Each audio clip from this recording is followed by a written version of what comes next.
연초부터 남북관계가 매우 위태롭습니다. 북한이 지난 연말 5일간 조선노동당 중앙위원회 8기 9차 전원회의를 개최하면서 여러 가지 논의가 있었습니다만 특히 남북관계와 대외 정세에 대한 북한의 입장이 매우 우려됩니다. 김정은 위원장은 전원회의를 통해서 대남 부분에서 근본적인 정책 방향을 제시했습니다. 최근에 나온 북한의 입장이 주목되는 것은 크게 세 가지인데, 첫째는 핵보유국을 기정사실화했다는 것이고, 두 번째는 신냉전 구도를 명확히 하고 있습니다.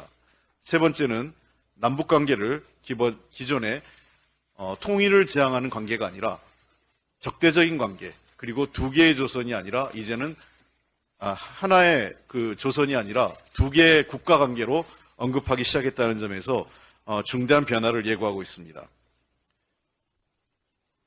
북한 김정은 위원장과 북한 당국에 매우 유감스럽습니다.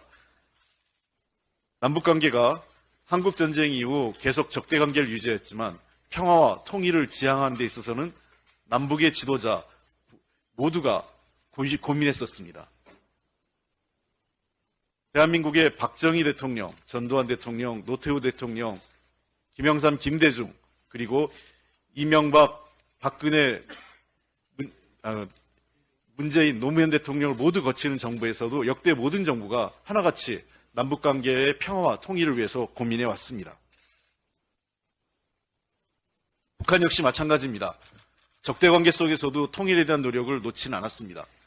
김정은 위원장이 다시 한번 한반도의 평화에 대한, 통일에 대한 역대 지도자들의 노력을 외면하지 말고 한반도 문제를 평화적 관계로 돌리기 위한 노력을 해야 됩니다.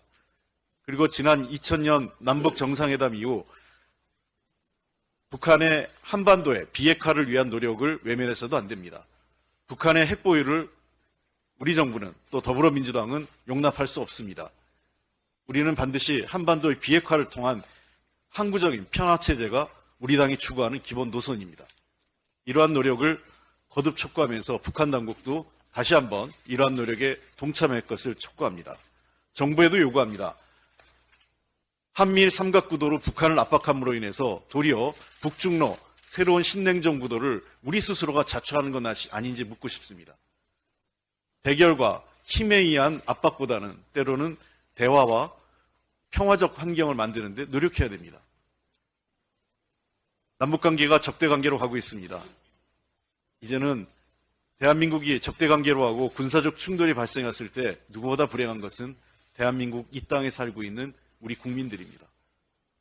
정부는 싸워서 승리하기보단 싸우지 않고 우리 국가와 국민의 생명, 재산을 지키는데 최우선적인 정책 과제를 내세워야 됩니다.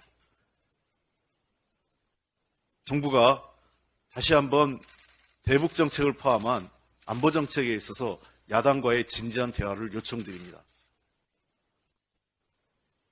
특정 정파에 의한 대북 정책이 아니라 국가적 통일 정책, 대북 정책, 그리고 대외 정책을 수립하는 데 있어서 더불어민주당과 협의하겠다면 언제든지 만나서 대화할 생각이 있습니다. 대북 정책은 특정 정파에 의해서 독점되거나 좌지우지돼서 안 됩니다. 국가적 합의, 사회적 합의를 이끌어낼 수 있는 큰 틀을 국회에서부터 여야가 지혜를 모으고 정부는 여야정 대화를 통해서 대북 정책에 대한 새로운 프레임, 새로운 미래적 비전을 만드는데 노력해 주시기 바랍니다. 그렇게 한가하게 지낼 시기가 아닙니다.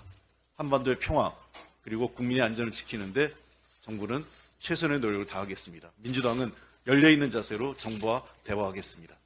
이상입니다.